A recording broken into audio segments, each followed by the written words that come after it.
기억상실증에 걸린 어떤 남자가 의사를 찾아와서 진단을 받는데 의사가 이렇게 얘기합니다. 당신의 기억을 되살리려면 시력이 손상될 수도 있습니다. 잘 선택하시기 바랍니다. 그러니까 이 젊은 청년이 오랫동안 고민을 하다가 나는 기억을 못한다 할지라도 눈은 갖고 싶습니다. 왜? 과거는 잊어버린다 할지라도 미래를 갖고 싶다는 얘기입니다. 미래를 바라보고 싶다는 얘기죠. 그렇죠. 어느 사람은 과거에 매여 살아가는 삶이 있습니다. 과거는 이랬었는데, 과거는 참 좋았는데 아무 의미가 없습니다. 지나간 과거 너무 얘기하지 마세요. 좋은 것도 그렇고 나쁜 것도 그렇고. 근데 희망과 미래를 바라보면서 내일을 살아가는 그 삶의 자세가 얼마나 아름다운가. 우리에게 과거의 문은 닫혔습니다. 하지만 미래의 문은 항상 열려 있잖아요. 과거에 계속 매여 있다면 미래를 바라볼 수가 없습니다. 우리가 신앙인으로서 기본적으로 요구되는 것은 과거의 지배를 받지 않는 것, 미래로 나가는 희망과 용기, 이것이 얼마나 중요한가. 오늘 이 본문의 이야기가 바로 과거에 매이는 것이 아니라 미래로 나아가는 그런 이야기를 예수님이 말씀하고 있는 겁니다. 오늘 본문은 우리가 잘 아는 내용입니다. 어떤 여인이 현장에서 음행을 하다가 잡혀서 예수님 앞에 바리새인과 서기관들의 손에 목덜미가 붙잡혀서 끌려왔습니다. 그러면서 하는 말이, 예수님, 모세의 율법에 의하면 현장에 가늠하다 잡힌 여자는 돌로 쳐 죽이라고 얘기했는데 당신은 어떻게 얘기하려 합니까? 이렇게 묻는 거예요. 한마디로 얘기하면 예수의 인기가 너무나 높아지니까 그 예수를 어떻게 하면 올가미에 씌울까라는 계략을 가지고 딱 들어간 거예요. 그런데 예수님은 깊이 생각하신 후에 이 말씀 한마디를 합니다. 죄 없는 자가 먼저 돌로 치라. 그러니까 돌로 여인을 쳐 죽이려고 들었던 이 돌들을 하나하나 내려놓고 뿔뿔이 다 흩어져 떠나갔다 하는 얘기가 오늘 본문의 이야기입니다. 우리는 이 본문에서 다음과 같은 은혜를 나눴으면 좋겠어요. 첫째는 뭐냐면 예수님은 사건보다 사람을 굉장히 중요하게 보셨다는 얘기입니다.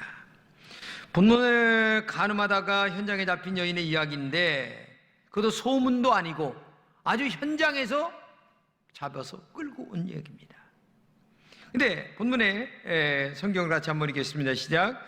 서기관들과 바리새인들이 음행 중에 잡힌 여자를 끌고 와서 가운데 세우고 예수께 말하되, 선생이여, 이 여자가 가늠하다가 현장에 잡혔나이다.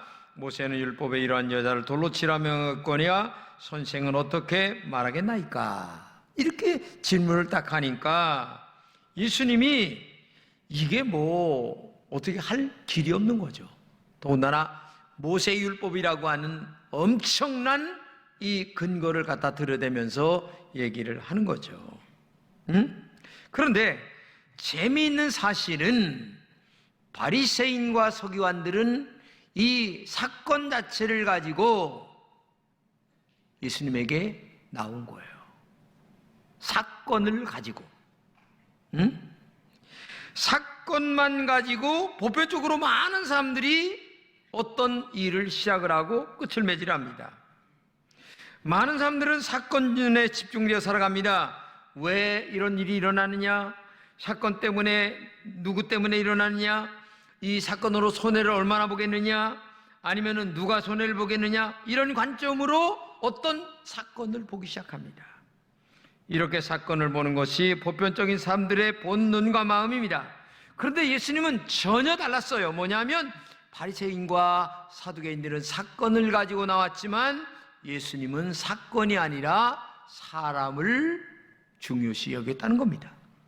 그러면서 너희 중에 죄 없는 자가 먼저 돌로 치라 이렇게 말씀했다는 거예요. 이 말씀은 여인의 간음 사건을 말씀하시지 않고 사람을 먼저 중요시 여기는 눈으로 이 사건을 보게 됐다는 얘기입니다. 이때 모든 문제가 해결됐다는 얘기죠. 사건만 봤다면 아마 복잡하게 꼬여지지 않았을까 하는 생각을 갖게 돼요. 그런데 사건을 사건으로 끌고 가는 게 아니라 사건을 사람 중심으로 끌고 가다 보니까 아무 문제 없이 이 문제가 잘 풀려졌다는 얘기입니다. 우리가 인생을 살아갈 때에 바리새인과 사두개인들처럼 사건 중심으로 인생을 살아가는 사람들이 있어요. 그래서 따지기 좋아하고 이래서 이렇지 않느냐, 이래서 저렇지 않느냐 라는 이야기를 주로 많이 하는 사람들을 보게 됩니다. 그러나 진짜 그런 사건 중심의 어떤 바라보는 시각을 갖고 있는 사람에게는 문제 해결이 안 됩니다. 계속 꼬여질 뿐입니다. 그러나 마음으로 딱 돌려서 사람에게 초점을 맞춰보세요. 그러면 불쌍히 여기는 마음이 생길 것이고 하나님의 영상이 여러분에게 나타날 겁니다. 이게 굉장히 중요한 겁니다. 그러면 문제가 눈 녹듯이 녹아질 거예요. 자녀를 키울 때 우리가 사건 중심으로 자녀를 대하면 따지고 너는 이래서 잘못됐고 너는 그래서 안 되는 아이야? 이런 얘기가 주로 나올 수밖에 없어요. 근데 사람 중심으로 딱 본다면 그래, 실수한 거 너 인정하지? 사람은 잘못할 수 있는 거야. 나도 옛날에 잘못 많이 했다. 너 괜찮아. 하나님 용서하셔. 다음부터 안 그러면 되는 거야. 뭐 이렇게 풀고 나가야 되는데 너 지난번에 엄마가 그러지 말라고 그랬지? 또 그랬어. 애비를 닮아서 그러냐? 엄마 닮았으면 안 그럴 텐데? 딱 이런 식으로 나가는 거예요. 그러면 문제가 풀리질 않아요. 여러분, 어느 건이든 사건 중심으로 문제를 보면 해결이 안 됩니다. 사람 중심으로 보세요. 그러면 문제가 풀려질 거예요. 이 종교개혁자 마틴 루터가 종교개혁을 하는데 어느 날 마음속에 사탄이 주는 마음이죠. 이런 생각이 오는 거예요. 너 얼마나 큰 죄인인 줄 아느냐? 그런데 죄인이 종교개혁을 해? 말도 안 되는 소리 하지 말아라 이놈아 하면서 마음속에 사탄이 주는 마음을 가지면서 개혁을 중지시키려고 하는 마음을 갖는 거예요. 그러면서 너 옛날에 이런 죄 졌지? 너 이런 죄 졌지? 이런 죄 졌지? 하면서 과거의 죄가 떠오르기 시작하는데 감당을 못하는 거야. 그래서 난 할 수 없는 죄인이야. 나는 안 되는가 봐. 이거 종교개혁 할 수가 없네. 이런 마음을 갖고 있는데 그 순간에 또 어떤 마음이 주냐? 성령께서 너 그래도 예수님이 너를 사랑하시기 위하여 십자가에 피 흘려 죽었지 않았냐? 하는 마음을 딱 주시는 거예요. 아 그래, 내가 죄인 중에 괴수지만 하나님이 나를 위하여 십자가에 피 흘려 죽으셨어. 나는 그럼에도 죄인임에도 불구하고 하나님의 은혜로 구원받은 사람이야. 나는 죄인임에도 불구하고 종교개혁을 단행할 수 있어 라고 하는 용기와 희망을 갖고 마음속에 사탄아 물러가라 이놈아. 그래 나 죄인 중에 괴수다. 그러나 예수님이 내 죄를 다 용서했다. 그래서 마틴 루터가 종교개혁을 단행한 이유 중에 하나가 역사 속에 그의 책이 기록되어 있는 내용이에요. 이게. 여러분, 이 사탄은 언제나 사건 중심으로 몰고 갑니다. 그래서 꼼짝 못하게 만드는 거예요. 그러나 하나님은 사건 중심이 아니라 사람 중심으로 이걸 끌고 가는 거예요. 그래서 루터는 죄인이라는 사건보다 죄인이라고 하는 이 사건보다 하나님의 사랑을 받은 한 인간으로서 자신을 십자가의 사랑 앞에 내놓았을 때에 당당할 수가 있었던 거예요. 용기를 가지고 있었던 거예요. 그래서 종교개혁을 단행할 수 있었다. 여러분, 그게 하나님 중심의 마음이에요. 하나님 중심의 마음이 사람 중심의 마음이에요. 그렇죠? 사람 중심의 마음이 모든 것을 이기는 능력입니다. 죄인을 살리는 능력이 일어나는 겁니다. 사건만 보지 마시고 사람을 보는 영적인 눈이 여러분들에게 있기를 진심으로 축복합니다. 두 번째는 예수님은 감정보다 깊이 생각하는 그 이성 중심의 생각을 하셨다는 겁니다. 사람이 살아가는 데 있어서 현재도 중요합니다. 그러나 미래가 얼마나 중요한가를 알아야 됩니다. 오늘 본문의 이 여인이 끌려와서 지금 벌벌벌 떨고 앉았어요. 사람들 가운데서. 근데 이 사건을 보면서 예수님께서는 땅에다가 글을 쓰십니다. 근데 한 번 쓰는 게 아니고 두 번을 써요. 오늘 본문에 보면. 근데 두 번 쓴다고 하는 말은 시간적 여유를 가지면서 생각할 시간을, 그러니까 이성적으로 이것을 많이 깊이 생각을 하게 됐다는 거죠. 오늘 본문에 예수님께서 몸을 굽히사 손가락으로 땅에 쓰시니 이렇게 하는 거죠. 여러분, 그러면서 이 마음의 안정을 찾고 즉흥적으로 얘기를 하지 않는 거예요. 여러분, 사람이 즉흥적으로 얘기를 하면 감정이 앞섭니다. 감정이 앞서면 어느 일이든 해결이 안 됩니다. 지금 일본 문제가 심각하잖아요. 근데 여기에 우리나라가 감정적으로 이게 덤벼들다가는요, 큰일 납니다. 우리는 깊이 생각하고 이성적으로 냉철하게, 가슴은 뜨겁게, 머리는 차갑게 깊이 계산하고 앞뒤 좌우를 계산을 잘해서 이 문제를 풀어가려고 하는 그 지혜가 있어야 되지. 감정적으로 모든 것을 감정적으로 즉흥적으로 생각해 보세요. 풀려지겠어요? 점점 더 꼬이는 거예요. 이 여인은 지금 현장에서 잡힌 여인입니다. 그러면 사람들이 지금 돌을 들고 이 여인을 쳐 죽이려고 지금 하고 있어요. 그렇잖아요. 인생의 여정이 여기서 끝나느냐, 다시 회복되느냐라고 하는 한 여인의 죽고 사는 문제가 지금 여기서 달려있는 문제예요. 돌에 맞아 지금 죽느냐 사느냐라고 하는 문제가 있는데, 예수님은 이 여인을 감정 중심보다는 깊이 생각하는 마음 속에서 살리려고 하는 마음이 앞섰다는 겁니다. 이게 중요하지 않아요? 근데 바리새인과 서기관들은 어떻게 됐어요? 어떻게 해서라도 이 여인도 죽이고, 그리고 예수님도 이 여인의 문제에 끌고 들어가려고 하는 그 계략적 계산을 가지고서 감정적으로 지금 덤비는 거예요. 그러나 예수님은 어떡합니까? 땅에다 글을 쓰시면서 감정을 절제하는 거예요. 그리고 너희들도 깊이 생각하는 시간을 가져라 하는 마음을 갖는 거죠. 그래서 여러분들 인생을 살아갈 때 정말 이 감정 조절이 잘 돼야 돼요. 이 감정 조절이 안 되면 본질은 이미 떠나가고 감정이 앞서서 비본질이 본질이 되어가지고 완전히 거꾸로 된 사건을 가지고 지금 문제를 해결하려고 하는, 비본질적인 문제를 가지고 해결하려고 하는 그런 그 마음의 감정이 앞서게 된다는 얘기죠. 그렇기 때문에 오늘도 땅에다 글을 쓰셨다라고 하는 이 말씀을 우리가 깊이 생각하면서 마음의 생각을 잘 해야 돼요. 이 부부싸움 하다가 문제가 생기는 이유가 뭔 줄 아세요?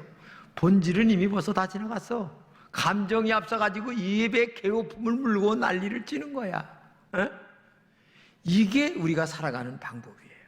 근데 예수님은 땅에다 글을 쓰시면서 감정을 절제하고, 나도 절제하고, 너도 절제하고, 너 깊이 생각하라 이거야. 그리고 한 여인의 죽고 사는 문제를 생각해보라 이거죠. 이게 얼마나 중요한가를 알아야 돼요. 여러분들이 항상 좋은 쪽으로 생각해야 됩니다. 희망적으로 생각해야 됩니다. 여인을 살리는 쪽으로 생각했던 예수님의 마음처럼 언제나 사람을 살리는 쪽으로 생각하고, 교회를 살리는 쪽으로 생각하고, 그리고 모든 것이 잘 되는 쪽으로 생각을 해야지, 망하고 너도 망하고 나도 망하고 다 죽자 이런 식으로 해가지고 어떤 결과를 만들겠어요? 이건 안 된다는 얘기죠. 그러므로 예수님은 땅에서 글을 쓰시면서 희망적인 생각을 하셨고, 너희들도 희망적 생각을 하라 이렇게 말씀을 하신 겁니다. 1967년 캐나다에 리키 갤런트라고 하는 11살짜리 어린아이가 있었어요. 근데 이 아이에게 프로제리아라고 하는 병이 있는데, 이거는 나이에 상관없이 늙어버리는 병입니다. 갑작스레. 그러니까 나이가 11살인데 신체 나이는 90살이에요. 그러니 이게 사람이 살 수가 없는 병이죠. 근데 중요한 것은 우리가 오늘을 살아가는 이 삶의 태도에 있어서 생물학적인 나이만 가지고 늙었다 젊었다 이렇게 말해서는 안 된다는 얘기입니다. 이 세상에는 젊은 늙은이가 있고 그리고 늙은 젊은이도 있습니다.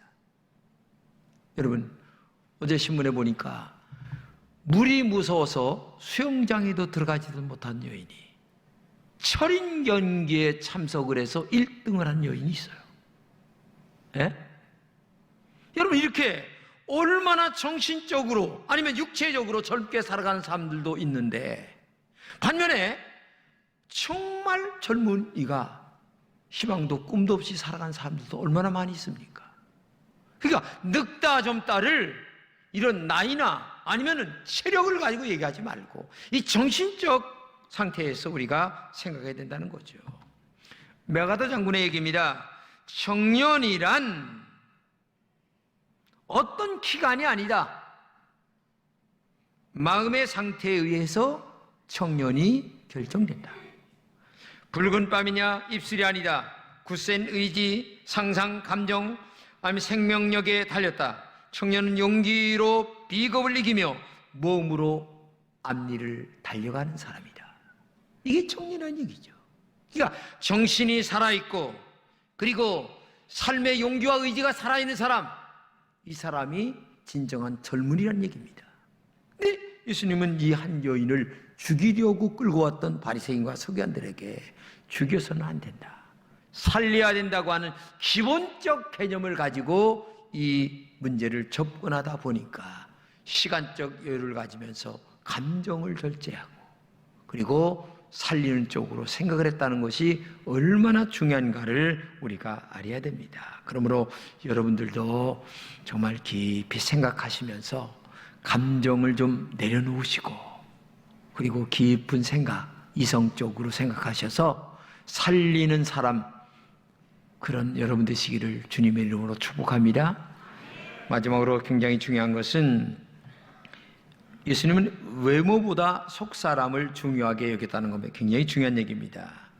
사람들이 살아갈 때 외모를 중요합니다.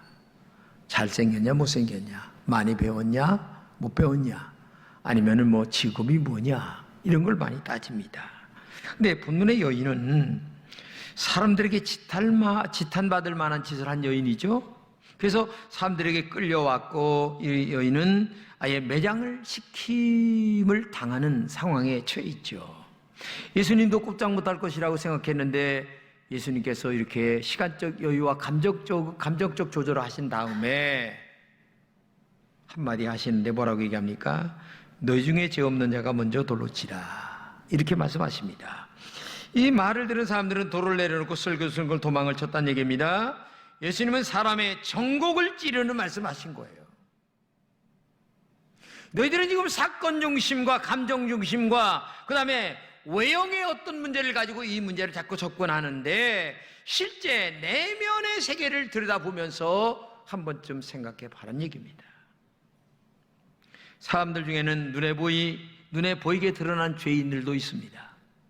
그러나 사실은 눈에 보이지 않지만 더 많은 죄를 짓는 사람들이 얼마나 많이 있습니까? 여기 보세요. 아니 저기 교도소에 가 있는 사람들이 죄를 진 건 사실이지만 그 사람은 들킨 죄인들이고 솔직하게 안 들킨 죄인들이 더 많아요. 지금 예수님이 그걸 얘기하는 거예요. 야, 이 여인은 지금 눈에 들킨 죄인이다. 가나마다가 현장에 잡힌 여인이야. 그래, 그렇다. 근데 너희들의 내면을 들여다봐라. 이 여인보다 난 게 뭐냐? 지금 그 얘기를 하는 거예요. 너들 들키지 않은 죄인이지 눈에 드러나지 않는 죄인일 뿐이지 실제 이 여인처럼 현장에 잡혀봐라. 너들은 아마 돌이 아니라 아마 이 돌 덩어리로다 맞아도 지금 쌀만한 그런 사람들이 아니냐. 지금 그 얘기를 하는 거예요. 내면을 들여다봐라. 양심의 음성을 들어봐라. 진실의 음성을 들어보라는 얘기예요. 지금. 응? 그래서 교견에 빙산의 일각이라는 말이 있어요. 사실 그렇습니다. 교도소에 가 있는 사람들 빙산의 일각입니다. 에? 교도소에 안 간 사람들이 얼마나 더 큰 죄인인가를 여러분 알아야 돼요. 그렇기 때문에 오늘도 정말 여러분과 제가 이 하나님 앞에서 양심의 진실을 놓고 살아가려고 하는 그런 마음들이 우리에게 있어야 되는 거예요. 이게 세상 사람들은 지혜가 있다 이렇게 얘기하고, 우리 신앙적으로는 영적인 눈이 열렸다 이렇게 얘기하기도 하는 거예요. 여러분들이 이 자리에 앉아 계십니다. 사람들에게는 죄가 없는 사람처럼 보일지 모르겠지만 하나님 보실 때에 얼마나 큰 죄인인가를 알아야 돼요. 그래서 죄는 두 가지입니다. 하나는 뭐예요? 태어나기 전에서부터 가지고 나온 죄, 원죄가 있는 거예요. 아담과 하와가 지은 그 죄의 그 피를 물려받은 원죄. 그리고 두 번째는 태어나서 짓는 죄가 있는 거예요. 근데 사람들은 원죄는 생각을 안 해요. 뿌리의 죄, 뿌리 자체가 종자를 결정하는 것 아니겠습니까? 죄인의 종자냐, 의인의 종자냐, 능소하냐, 아니면은 뭐 어떤 꽃이냐, 뭐냐, 종자를 이 뿌리가 결정하는 건데, 그 뿌리는 생각을 안 하고 겉으로 드러난 것만 자꾸만 생각을 하는 거예요. 근데 여러분 생각해 보세요. 태어나서 짓는 죄가 많은 것 같지만은 태어나기 전에서부터 짓는 죄도 많고, 그리고 태어나서 짓는 죄도 많이 있어요. 근데 바리새인과 서기관들은 지금 그 여인을 태어나서 지은 죄를 가지고 끌고 왔습니다. 근데 예수님이 이렇게 얘기합니다. 죄 없는 자가 돌로 치라. 이 말은 뭔 줄 아세요? 너희는 이 여인보다 정말 죄가 없냐? 그 말을 묻고 있는 거예요. 너의 내면을 솔직히 들여다보아라. 이 여인은 사람들에게 들켰지만은 너는 들키지 않은 죄가 얼마나 더 큰 것이 너희 속에 있는가를 너 스스로가 알지 않냐? 그 얘기를 듣던 바리새인과 서기관들과 여러 사람들이 양심의 음성이 딱 들려오는 거예요. 그래, 여인은 들킨 죄인이지만 나는 옛날에 들키지 않았지만 얼마나 더 큰 죄가 있는지 몰라 하는 생각이 딱 옛날 죄가 떠오르기 시작하는데 부끄러운 거야. 양심이 부끄러운 거예요. 얼굴이 화끈거려. 에? 그러니까 돌을 놓고 슬금슬금 도망을 치지 않을 수가 없는 거죠. 여러분, 내면을 솔직히 들여다보시기 바랍니다. 어쩌면 현장에 잡힌 여인보다 더 크게 남몰래 죄를 짓고 여기 앉아 있는지도 모릅니다. 안 그런 척 하지만 우리 내면의 세계, 양심의 세계는 이미 벌써 나에게 고발을 하고 있어요. 간음하다가 현장에 잡힌 여인보다 너는 더 큰 죄인이지 않느냐, 이 얘기를 지금 하고 있는 거예요. 들키지 않았을 뿐이지. 응? 그러므로 오늘도 여러분과 제가 정말 진실하게 살려고 하는 마음이 있어야 되는 거죠. 이 존 버년이 쓴 철로역정에 보게 되면 이 존 버년이 훌륭하게 된 이유가 있는데 뭐냐면은 이 양심의 소리를 굉장히 잘 듣고 그대로 순종하려고 했던 거예요. 그게 7가지가 있는데, 말씀을 안 믿으려는 죄가 있었다고 그래요. 둘째는 주님의 십자가의 사랑을 잊어버리는 죄가 있었고, 율법적인 신앙이 되는 죄가 있었고, 기도가 식어지는 죄가 있었고, 기도한 내용을 잊어버린 죄가 있었고, 돈과 시간을 낭비하는 죄가 있었다는 겁니다. 다른 데는 펑펑펑 잘 쓰면서 어렵고 하나님 앞에는 안 쓰는 거야. 죄 짓는 데는 갖다가 돈을 그렇게 많이 쓰면서도. 그리고 선한 행위 안에 악이 내재 있다는 거예요. 자기 의를 드러내려고 하는. 이게 얼마나 이중적이에요. 선한 일을 하면서 진실한 마음으로 돕는 게 아니라 나의 의를 드러내려고 하는 그런 마음들. 근데 존 버년은 어떻게 됐어요? 이 얘기를 듣고 실천하려고 하는 마음이 큰 거야. 누구보다도. 그러니까 하나님이 그의 마음을 예쁘게 보시고 철로역정이라고 하는 글을 만들게 했다는 겁니다. 오늘 여러분 부탁합니다. 겉으로 드러난 죄인 큰 겁니다. 그러나 드러나지 않은 내면에 나만이 알고 있는 죄가 더 크다는 것을 알고 오늘도 진솔하게 하나님 앞에 죄 없는 자가 먼저 돌로 치라 하시는 이 음성을 듣고 오늘도 깨끗하게 살아가는 깊은 영성을 갖는 여러분 되시기를 진심으로 축복합니다.